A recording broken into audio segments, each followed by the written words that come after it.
और इसके ऊपर सारा संसार पागल है, ये जानते हैं? सारा संसार पागल है। इसको सुंदर बनाने के लिए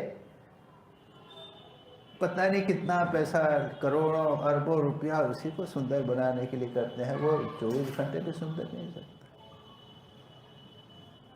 कैसी विचित्र बात है। कितना सुंदर तुम्हारा चेहरा है, आहा आहा। सारी कविता और सारा साहित्य और सब उसके ऊपर है, बाप रे बाप। और उसको यहाँ पर कर दिया है सबसे गंदी चीज़। शौच में अगरबत्ती, मन का शुद्ध शुद्ध मन हो जावे, शरीर के प्रति भी उसको वितृष्णा हो जावे, शरीर को स्वस्थ रखने लगे। शौच, मन पवित्र हो गया। काम क्रोध लोभ मोह हम डिस्कस किए थे कि शौच, मानसिक शौच का क्या है, वो सब बात हमने डिटेल में कर ली थी। उसमें हो जाए तो अपने शरीर से घृणा हो जाती है। और परेर असंसर्ग, दूसरे का संस्पर्श करना, आलिंगन, चुंबन, हैंडशेक, असंसर्ग, इच्छा नहीं होती। छू दिया तो लगता है बाप रे क्या हो गया। हम लोग तो मेडिकली जानते हैं, अगर पेशेंट को छू लेते हैं तो धोना पड़ता है हाथ। और नहीं तो आप देखेंगे कि डॉक्टर जाते हैं तो एक टब रहता है जिसके अंदर सेप्टिक, एंटीसेप्टिक होता है, डेटॉल लोशन होता है। पेशेंट को देखा, उसके बाद धो लिया कि पेशेंट थोड़ा साफ हो गया। दूसरे पेशेंट को देखना है, उसको कर लिया। तो ये है परेर असंसर्ग। उसके साथ में ये तो नेगेटिव प्रभाव बताए हैं, लेकिन 5 पॉजिटिव इफेक्ट होते हैं। जो सकारात्मक 5 सद्गुण प्राप्त होते हैं, प्रभाव में आते हैं। सत्व शुद्धि, सौमनस्य, एकाग्र्य, इंद्रिय जय, आत्मदर्शन योग्यत्व। कितने सुंदर। चित्त शुद्धि, चित्त शुद्धि, सारा आध्यात्मिक जीवन चित्त शुद्धि। उससे क्या होगा? सत्व शुद्धि, सत्व शुद्धि यानी चित्त शुद्धि। चित्त शुद्धि हो गया। उसके बाद सत्व शुद्धि, हृदय शुद्ध हुआ, मन शुद्ध हुआ। सत्व शुद्धि, अंतःकरण की निर्मलता। जैसे बच्चा है तो बिल्कुल निर्मल है, शांत, उसमें मन में राग द्वेष काम क्रोध लोभ नहीं है। वो उसको अगर गंदा हो तो गंदा, नहीं शुद्ध हो तो शुद्ध, उसको फर्क नहीं पड़ता। वो अच्छा शुद्ध है। उसके बाद तो ये एक चीज़ हमें याद रखना चाहिए, बाहरी शुद्धि का भी प्रयत्न करें, अंदर की शुद्धि का प्रयत्न करें, और हमारा मन जो है सत्व शुद्धि हो जाएगा, मन निर्मल हो जाएगा। उसके बाद में सौमनस्य, सौमनस्य मन का आनंद। सौमनस्य अच्छा मन। उसको अलग अलग प्रकार से ट्रांसलेट किया है। कहते हैं कि यह है मानसिक प्रीति, स्वतः आनंद का लाभ। आगे से सब एक एक उसके बाद में आते चले जाते हैं। स्वामी जी कहते हैं चेयरफुलनेस, इसको चेयरफुलनेस कहा है। प्रसन्नता। जितना आप साधना में बढ़ेंगे, ये प्रसन्नता एक स्वाभाविक हो जाएगा। श्री रामकृष्ण प्रसन्न हैं, ब्रह्मानंद जी आनंद में विलीन हैं। जितने हैं, स्वामी विवेकानंद इतना भी है तो बीच बीच में ऐसी स्थिति में भी मजाक कर सकते हैं। वो तो स्वयं को अनुभव करना चाहिए। वो टेंशन नहीं रहता। वो धीरे धीरे जब चित्त शुद्धि हो जाता है तो एक रिलैक्स्ड भाव, इसको कहते हैं सौमनस्य। मन का रिलैक्स्ड प्रसन्न भाव अंदर बना हुआ है, चाहे बाहर कुछ भी होता रहे, लेकिन बहुत विषम परिस्थिति में भी ऐसा व्यक्ति जो है वो मजाक कर देता है। कि एक मुझे याद नहीं आ रहा है, किसी महापुरुष का ही था, महाभारत के संत महापुरुष का ही था, हमारे के वो महाराज बहुत हाल तबीयत खराब थी या क्या करती थी। तो किसी ने कहा महाराज डॉक्टर की बोल छे, डॉक्टर बोल छे जे मृत्यु होते पारे। वो हंसते हुए बोल रहे हैं, ऐसी बोल किसी को हो रहा है। तो इस प्रकार का सौमनस्य, चेयरफुलनेस इज इंग्लिश ट्रांसलेशन बहुत अच्छा है। सौमनस्य एकाग्र्यम, अंतर्शौच से मद मान आदि विक्षेप खो जाते हैं। सेंट टेरेसा बोलती है, क्रिश्चियन सेंट जो है, चेयरफुलनेस उसके साथ में है, पेट भर के खाता है, नींद भूख अच्छी लगती है और नींद अच्छी आती है। ये भी जिसको मैंने कहा ना, सौमनस्य के लक्षण है, भूख अच्छी लगती है और नींद अच्छी आती है। फिर तीसरी बात क्या कही है? एकाग्र्यम, मन की एकाग्रता हो जाती है। इंद्रिय जय, इंद्रिय पर कंट्रोल हो जाता है। और आत्मदर्शन योग्यता, आत्मदर्शन की योग्यता प्राप्त होती है। तो सच पूछा जाए, ये इतने जो 10 यम नियम है उसमें अहिंसा, सत्य, अहिंसा तो खैर परमो धर्म कहा गया है, सत्य बहुत इंपॉर्टेंट है, चित्त शुद्धि। और चित्त शुद्धि का यहाँ पर इन्होंने पातंजल योग सूत्र में चित्त शुद्धि कैसे करना इत्यादि नहीं कहा गया। हमने डिटेल में डिस्कस कर लिया है। हमने कहा था उसको आहार शुद्धि होती है, उसके बाद काम क्रोध लोभ से, विशेषकर काम से दूर रहना है, पवित्रता की बात ठाकुर बार बार कहते हैं। ये सब बात हमने डिस्कस की थी। उसके बाद में है 42वां सूत्र दूसरे अध्याय का, ये सत्व शुद्धि, सौमनस्य, एकाग्र, इंद्रिय जय, आत्मयोग्यत्वानि, ये शौच के संबंधित है। संतोष, संतोष से क्या होता है? अनुत्तम सुख लाभ, सुपरलेटिव हैप्पीनेस, अत्यंत सुख। वो तो ठीक है, वो संतुष्ट है तो किसी चीज की कमी नहीं है उसको। और व्यासदेव उसकी कमेंट्री में अपने कहते हैं, उनकी व्याख्या में या कमेंट्री में, यच्च काम सुखम लोके यच्च दिव्य महत् सुखम तृष्णा क्षय सुखस्य एते नारद षोडशीम कला। काम सुखम, संसार में तो सुख काम का सुख है ना, सब संसार के लोग काम के सुख के लिए भाग रहे हैं। और मरने के बाद दिव्य सुखम, स्वर्ग का सुख।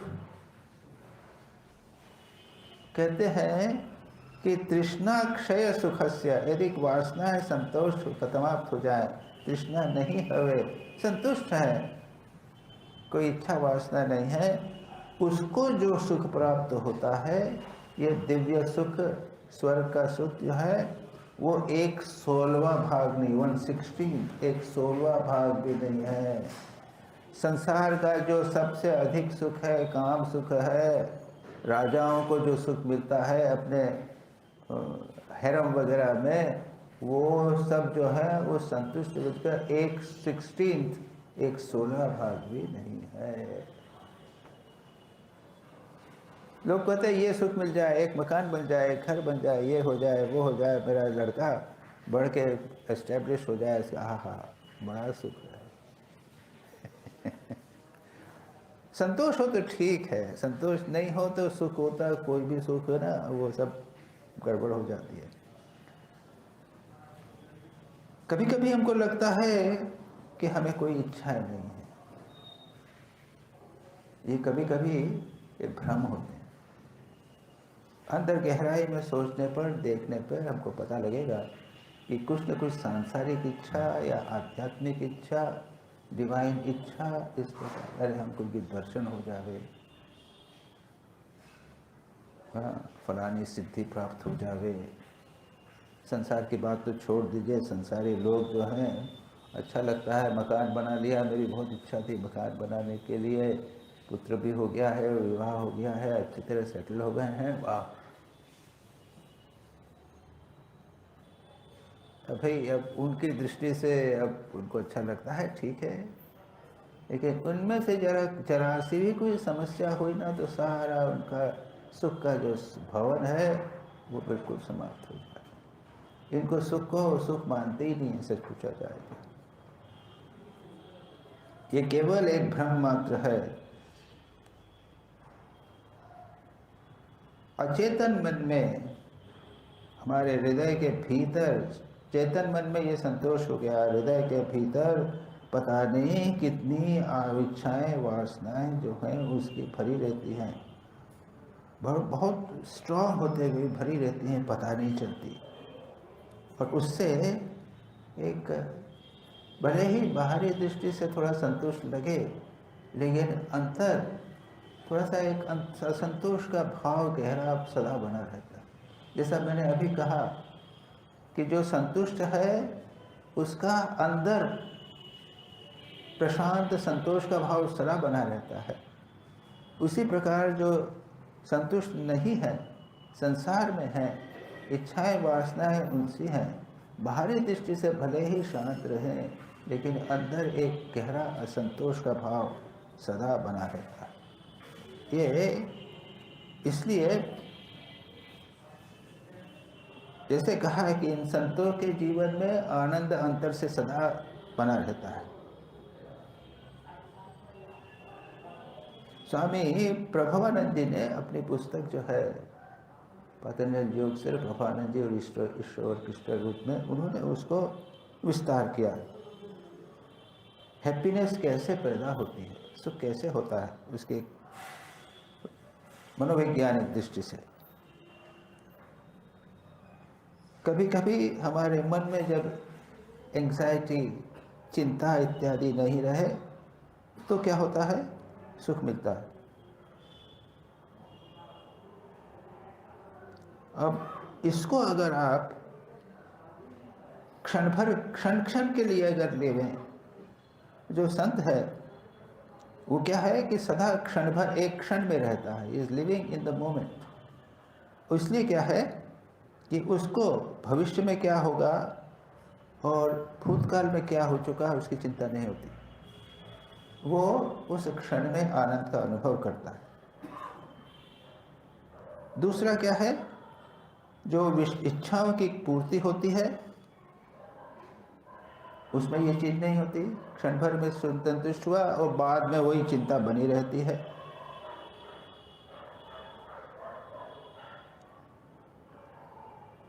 और फिर संतोष जो है, वो संतोष भी जो है, भोग का संतोष जो है वो एक प्रकार से एक कंटिन्यूअस एवर प्रेजेंट,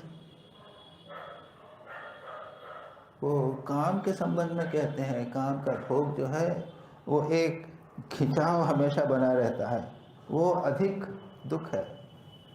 इसलिए कहते हैं योगियों के लिए सर्वम दुखम विवेकिना, जो विवेकी व्यक्ति है उनके लिए सभी दुख है। ये याद रखना है कि इच्छा न होना, डिजायर लेस होना, जो संतोष के लिए मुख्य इम्पोर्टेंट है, ये कोई निगेटिव चीज नहीं है। यानी एक ऐसी नकारात्मक वस्तु नहीं है, उसमें निश्चित रूप से एक आनंद रहता है और वैसे ब्लिस बना रहता है। ये संतों के जीवन में हमेशा रहता है। आत्मा के आनंद में विद्यमान होते हैं। सच पूछा जाए तो हमारे जैसे शास्त्रकार सब कहते हैं कि जब हमें कुछ विषय की प्राप्ति हुई, कुछ इच्छा की पूर्ति हुई तो हमें सुख प्राप्त होता है। सुख प्राप्त कहाँ से होता है? क्षण भर के लिए मन शांत हो जाता है और हमारे आत्मा का आनंद उस पर प्रतिबिंबित होता है।